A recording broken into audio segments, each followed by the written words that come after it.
Hola, un saludo muy especial para todos ustedes televidentes. Sean ustedes nuevamente bienvenidos a su programa Salud Integral y Empresarial del Suroeste.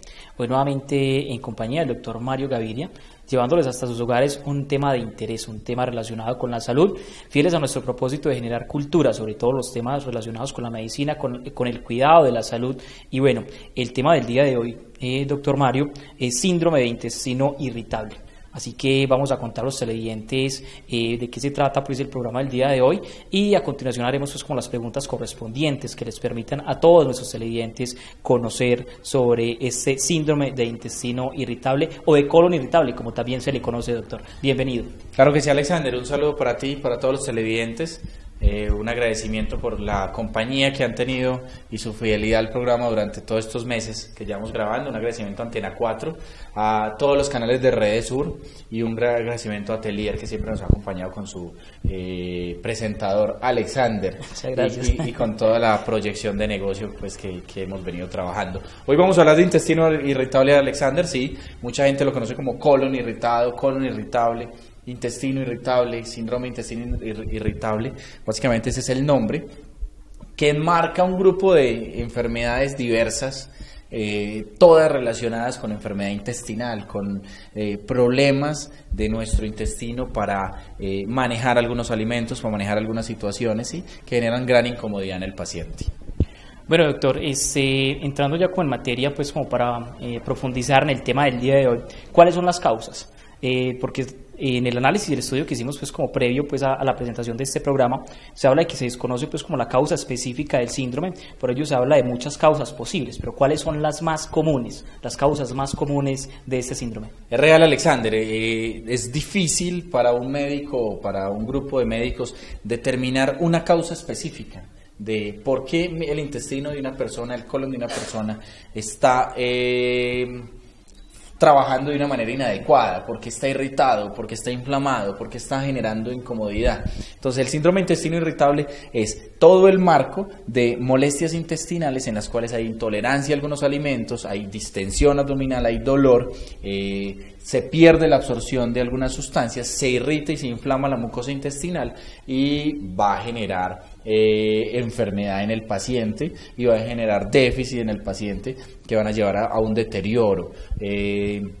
Esto se puede presentar desde el intestino delgado hasta el intestino grueso, ¿sí? Normalmente se piensa que es más del marco cólico, pero se ha encontrado que el ilion y el yeyuno sufren bastante en esta enfermedad.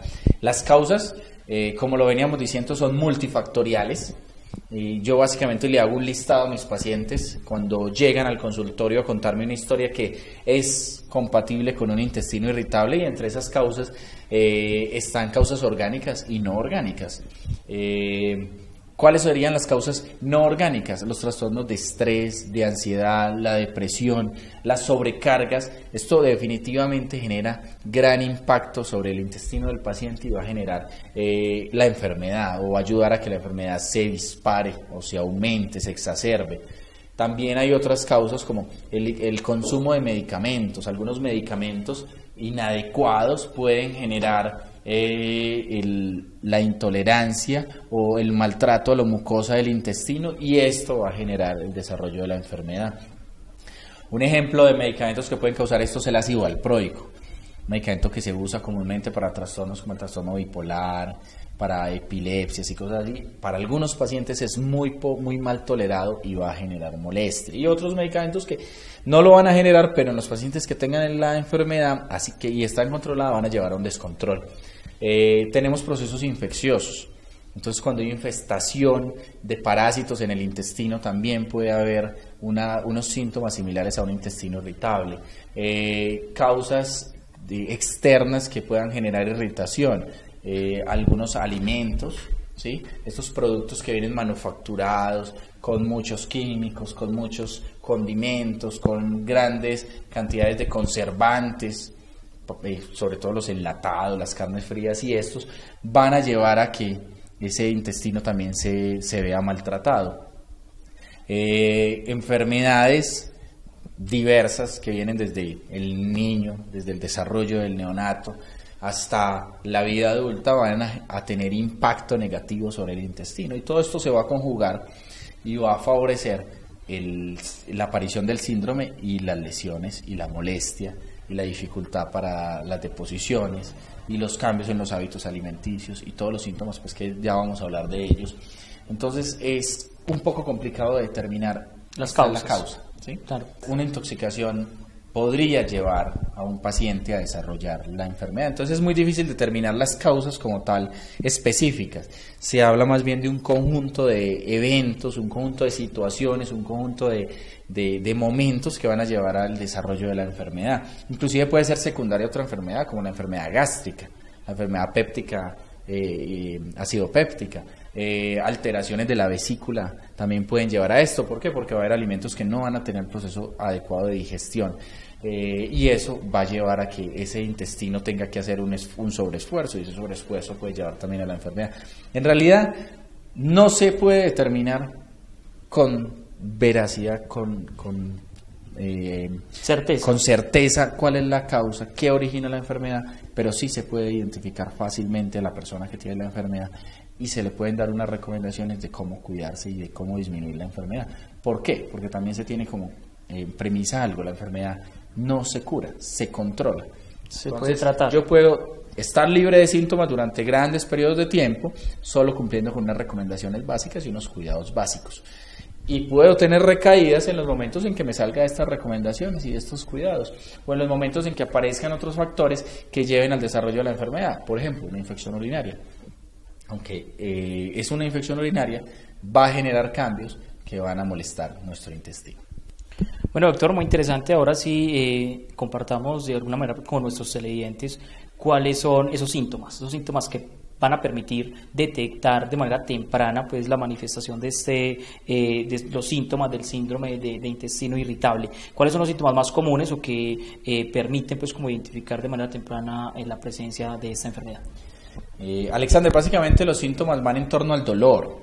Empieza a haber dolor abdominal, molestia, y es una molestia que normalmente se relaciona con la ingesta de algunos alimentos, no necesariamente de todos, de algunos.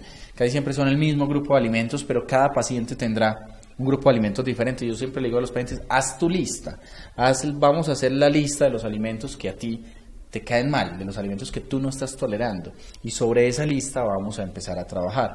Entonces va a haber dolor que normalmente se ubica en el abdomen, casi siempre en el marco del colon, entonces en el centro del abdomen y en los costados del abdomen. Ese dolor se acompaña de distensión, o sea, vamos a sentir el abdomen inflamado, grande, nos vamos a ver más barrigones de lo que normalmente seamos. Vamos a sentir que hay mucho movimiento intestinal, muchos gases, ¿sí? Ruidos intestinales exaltados, ¿sí? Algunos pacientes van a tener eruptos, otros no. Vamos a tener cambio en nuestras deposiciones, en nuestro hábito intestinal normal, casi siempre hacia la constipación. Hay colon irritable constipado o con diarrea. Constipado es lo que el colombiano promedio conoce como estoy astítico. Estoy tapadito, llevo 2, 3 días, 4 días o inclusive más sin dar del cuerpo. Y con diarrea es la persona que da una vez al día y empezó a dar 3 o 4 veces y más flojo. Casi que cada que come va a dar del cuerpo. Es más común encontrar el constipado. 8 de cada 10 en promedio vamos a tener con constipación, mientras que de 2 a 3 de cada 10 van a tener deposiciones diarreicas durante un trastorno de intestino irritable. ¿Qué más se va a sentir? Entonces, aparte del dolor, la distensión, el aumento de los ruidos intestinales y los cambios en el hábito intestinal, es un paciente que va a alterar otros momentos de su vida. Entonces los horarios de alimentación se van a ver afectados porque, claro, cuando como voy a sentir la molestia, ¿sí? Los hábitos de alimentación, porque ciertos alimentos no los voy a evitar, unas veces porque son los que me quedan mal, otras veces por la creencia, y va a generar gran ansiedad en el paciente, porque casi siempre el paciente está pensando que tengo algo más, tal vez sea un cáncer, que ese es el temor más grande de nuestros pacientes. Casi nunca tiene esa relación, casi nunca se encuentra esa relación. Es muy raro encontrar relación entre intestino irritable y cáncer, en realidad no. Pero básicamente los síntomas más grandes son estos, aunque podemos ver pacientes que llegan con dolor en la parte baja de la espalda, relacionado con la distensión abdominal, con el dolor de las vísceras de la parte posterior del abdomen, ¿sí? Cambios en la frecuencia urinaria por la presión que genera ese intestino sobre la vía urinaria. Y algunos empiezan a desarrollar enfermedad gástrica también, o ya la traían previamente, que de esa vamos a hablar próximamente. Bueno, claro que sí, doctor. Pero antes de continuar con nuestro programa, invitamos a todos los televidentes en los diversos municipios del suroeste de Antioquia, a donde podemos llegar con este programa gracias a Redesur, la red de canales comunitarios del suroeste de Antioquia. También agradecemos a Antena 4, que es el medio que nos permite compartir con ustedes este importante programa. Bueno, hecha la invitación, doctor, ahora sí pasemos a una parte que es muy importante y es hablar del tratamiento. ¿Cuál es el tratamiento más adecuado para tratar esta enfermedad, cierto? Supongo que de acuerdo pues a los síntomas que manifieste cada paciente, pues el tratamiento será distinto, pero ¿cuál es el tratamiento más recomendable o el que comúnmente se recomienda para tratar este síndrome? Alexander, yo a mis pacientes les planteo entre 5 y 6 puntos básicos. Más que hablar de medicamentos, vamos a hablar de 5 o 6 puntos muy básicos que le van a ayudar al paciente a mejorar el síndrome. El primero, la alimentación. Vamos a hacer un listado de alimentos que ya sé que no tolero. Un ejemplo, los frijoles, la lenteja, la leche, los fritos, y los voy a sacar de mi plan de alimentación y los voy a reemplazar por otros que cumplan las mismas funciones, ¿sí? En caso de que ahí hayan alimentos primordiales o muy importantes. Vamos a hacer una lista de los alimentos que sí tolero y voy a preferir estos. Voy a cambiar la forma de preparación de los alimentos, voy a evitar los fritos, voy a evitar enlatados o alimentos con muchos preservantes, voy a evitar las carnes frías, voy a evitar los alimentos muy condimentados, muy aliñados, y voy a preferir unas preparaciones más saludables, asado, cocinado, al vapor, sí, alimentos más naturales, con aliños más naturales, menos comidas de la calle. En esos alimentos vamos a incluir grandes cantidades de líquidos. Se le pide al paciente que vamos a consumir entre 2 y 3 litros de líquidos, pero líquidos saludables. Agua, jugos naturales, el café, que alguna vez tuvimos el programa del café. El café es muy importante para disminuir los problemas de colon. El buen café, del que hablábamos en esa ocasión, mejora el tránsito intestinal y va a disminuir la probabilidad de desarrollar cáncer de colon. De hecho, se usan enemas de café hoy en día en el mundo. Están en estudio, están en proceso de evaluación, pero se están empezando a usar. Los hábitos son muy importantes. Comer en horarios adecuados. El paciente muchas veces deja de comer, esto no es bueno, hay que comer. Lo que pasa es que hay que comer saludable y en pocas cantidades. Evitar el licor, fundamental. El licor afecta mucho al intestino. Evitar el cigarrillo sí es catastrófico para nuestro intestino, entonces evitar eso. Tercer punto, el ejercicio. Entonces el paciente que sufre del intestino debe caminar o hacer ejercicio por lo menos media hora todos los días, al menos 5 días a la semana, y tratando de que los 2 días de descanso no estén juntos. Y ojalá no estén los días de descanso, que todos los días se dé una caminata de media hora. Eso no va a afectar las jornadas laborales de nadie ni los compromisos de nadie. En realidad es de ser más organizados con nuestro tiempo. En el cuarto punto siempre le digo, evitemos medicamentos que sean nocivos para nuestro intestino. Entonces le hago una lista de medicamentos que pueden ser nocivos, o escucho la lista de los que el paciente consume a diario y de esos seleccionamos cuáles pueden ser nocivos o cuáles pueden caer pesado a nuestro intestino. El quinto punto es controlar las infecciones que haya dentro del intestino o afuera del intestino, porque las de afuera también lo molestan. Entonces infecciones pulmonares, infecciones urinarias, infecciones de la piel, parásitos, entre otros. Entonces tratar de controlarlos, identificarlos primero y después controlarlos. No es que voy a purgar, porque eso no se debe hacer. Purgar una persona con el intestino irritable puede ser empeorar el intestino irritable. Contraproducente. Entonces puede ser contraproducente. A no ser que sí tenga parásitos demostrados y que sean parásitos virulentos, o sea que causen enfermedad, porque hay parásitos que no causan enfermedad y hay personas que tienen colon irritable y no tienen parásitos. Entonces no hacer cosas innecesarias, ¿sí? Utilizar la menor cantidad de medicamentos posibles. La menor cantidad de medicamentos posibles te va a garantizar menos efectos negativos, menos molestias para el colon, menos trabajo para el intestino, menos esfuerzo. Finalmente es importante, y este es el punto que dejo de último, pero para mí es el más importante, el estrés. manejo del estrés. El paciente con intestino irritable debe tratar de buscar tranquilidad, de buscar alivio a sus problemas, a sus cansancios, su sobrecarga, a las dificultades en el trabajo, a las horas extras que está trabajando, a los problemas emocionales, a los problemas de casa, buscar psicoterapia inclusive si es necesario. De hecho, hoy se habla en las guías de los gastroenterólogos de usar fluoxetina en pacientes con colon irritable, porque la fluoxetina va a disminuir los niveles de ansiedad, los niveles de estrés, los niveles de depresión, y esto finalmente se va a convertir en un mejor bienestar, en un paciente que va a estar en mejores condiciones. Entonces eso en cuanto a los puntos que me gusta tratar. De todas maneras, me gustaría hablar un poco sobre el diagnóstico, porque a pesar de los síntomas que son tan claros, muchas veces al paciente le mandan a hacer un montón de exámenes innecesarios. Yo que le digo a mi paciente, hombre, ya tenemos identificado el colon irritable, procuremos mejorarlo cumpliendo con estos puntos, pero no nos exageremos en exámenes. Los hacemos si no vemos mejoría o si vemos algún síntoma, lo que llamamos banderas rojas en medicina. Las banderas rojas son alertas, alarmas, que le dicen al médico, pilas, que este paciente puede tener algo más. Un paciente que viene con todos los síntomas, pero viene con palidez, con pérdida de peso, con una debilidad constante, con calambres, con esas cosas, pues siempre habrá que pensar en algo más y de pronto habrá que hacer otros exámenes. No es tan necesario hacer un coprológico, el examen de popó no es tan necesario hacerlo. Va a haber casos en los que sí. No es bueno que el paciente se anticipe a hacerlo, porque muchas veces esa anticipación va a llevar a una confusión del médico, porque salen unos parásitos ahí que no estaban haciendo nada, que no eran los culpables del proceso, y el médico dice, son los parásitos, los mata, y el purgante o el desparasitante empeora el colon. Eso es muy común verlo. No es tan necesario hacer un hemograma. Un hemograma no te va a decir nada sobre un colon irritable, te va a decir algo si estás pensando algo más, si como médico estás pensando algo más, si el paciente tiene otro antecedente, tiene otra enfermedad, tiene otra cosa que te está llevando, tiene una bandera roja, y sí, pero si no estás pensando en eso y en un colon irritable, ¿para qué un hemograma? No sirve para nada. Entonces la mayoría de exámenes no te van a servir en colon irritable. La ecografía de abdomen te sirve si estás pensando en otras posibilidades, no en el colon, no en el intestino, porque en el intestino y el colon no se ven en una ecografía. Así como el estómago no se ven las vísceras sólidas, se ven otras cosas, se ve el hígado, se ven los riñones, se ve el útero, se ve la próstata, pero no se ve el colon.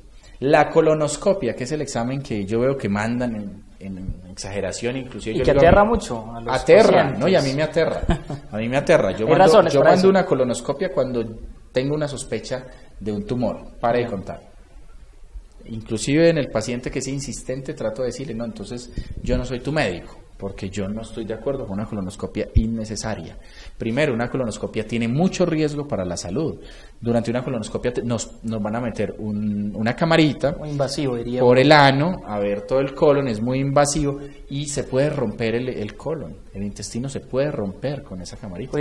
Y de hecho tengo un paciente a la que se le rompió el intestino. Y si se le rompe el intestino en una colonoscopia, pues te ganaste una cirugía y una hospitalización, ¿sí? Y de pronto puede haber algo más. Por cierto, las colonoscopias se deben hacer en lugares seguros, en clínicas, en lugares donde haya servicios de cirugía, de urgencias, ¿sí? Que haya posibilidades de solucionar el problema, que no tenga que yo coger al paciente al hombro y salir corriendo para un hospital con él. Entonces la colonoscopia es la última opción y es cuando yo sospecho algo más. La mayoría de las colonoscopias que he visto que me han llegado de pacientes acá en el municipio, normales. De 100, 99. Puede que las 100, para dejar la posibilidad de que haya alguna alterada. Y ese que la tenía alterado es un paciente que ya tenía una alta sospecha, ya tenía las banderas rojas, que es lo que siempre he dicho. Entonces al paciente era fácil mandarle la colonoscopia, pero los otros 99 no tenían ninguna indicación de colonoscopia. ¿Qué sale en una colonoscopia a un paciente con colon irritable? Nada. No sale nada. Muchas veces ahí ponen mucosa, congestiva o similar a una irritación, pero en realidad no sale nada. La gran mayoría de casos someten al paciente a ese procedimiento invasivo de manera innecesario. Muchas veces por falta de un proceso diagnóstico adecuado, porque el paciente no cuenta la historia completa y omite detalles, porque el médico no pregunta las cosas que debe preguntar, o porque no se hace el proceso de examen completo. Entonces el llamado a los pacientes y a los colegas es: vamos a hacer el proceso juiciosos, ¿sí? Terminamos con eso, doctor, las recomendaciones para los pacientes. Entonces las recomendaciones para los pacientes son: consulten a tiempo, cuidarse con los puntos que ya dijimos, consultar a tiempo, cuidarse con los puntos que ya dijimos, visitar al médico y hacer el proceso con el médico, tener la paciencia de que si en la primera fórmula no me alivio, en la primera consulta no me alivio, puede ser algo más y el médico debe hacer el proceso, no estar cambiando de médico, que eso no va a llevar a nada. En la mayoría de los casos, a no ser pues que el médico no haya hecho un proceso juicioso o no me haya dado una atención agradable, ¿cierto? Ya eso es otro tema. Pero si el médico hizo un proceso adecuado y te trató bien, ¿para qué vas a hacer el cambio? Simplemente vuelves donde él a ver qué paso sigue. El primer paso no funcionó, pues probemos el segundo y el tercero, pero no hagamos un primer paso con 10 médicos, porque todos van a fallar. Claro. ¿Cierto? Y casi siempre acierta el último. El último siempre será el bueno, porque ya ese elimina los pasos que hicieron los otros, entonces es muy fácil. Y no nos hagamos exámenes sin necesidad, no nos anticipemos, no contemos la enfermedad en la calle, porque en la calle nos van a decir 1000 cosas. Entonces los pacientes llegan, es que una vecina me dijo que ya había tenido lo mismo y tenía cáncer, y la otra vecina me dijo que la hija y la otra vecina y así, y la gente solo cuenta las historias de terror. Claro. Las historias bonitas no se cuentan, las historias bonitas están guardadas. Entonces, tranquilidad, consultemos aquí en CIES, en Salud Jardín y en los consultorios de los médicos tenemos la posibilidad de ir a hacer un buen proceso. Esa es la ventaja de los consultorios particulares, pues comparados con los hospitales, que tenemos un espacio más amplio, ¿Y el tiempo? De más tiempo, pues claro, amplio en cuanto a tiempo. Entonces, así estamos. Y la idea es ir mejorando cada día nuestra atención y que los pacientes tengan la tranquilidad de contar con un profesional o con varios profesionales que nos ayuden a solucionar los problemas. Pero ante todo, mantener la tranquilidad, mantener la calma y consultar. Bueno, doctor, muchas gracias. Amables televidentes, se nos acaba el tiempo. Recuerden que el tema que abordamos el día de hoy es síndrome de colon irritable. Así que si quieren recordar o repetir este programa, pueden visitarnos en nuestras redes sociales, en Facebook y en YouTube, Salud Integral y Empresarial del Suroeste, Salud Jardín. Pueden visitar y contactar al doctor Mario Gaviria. En pantalla aparecerán los números de contacto del doctor. Y bueno, muchas gracias por su amable audiencia y los invitamos para que nos acompañen en un nuevo programa de Salud Integral y Empresarial del Suroeste. Muchas gracias. Muchas gracias a todos los televidentes. Un abrazo para Redesur, Antena 4, Alexander Atelier. Los esperamos en nuestras instalaciones y también los esperamos en nuestras redes y confiamos en que siempre vamos a hacer un proceso juntos para mejorar la salud del suroeste de Antioquia.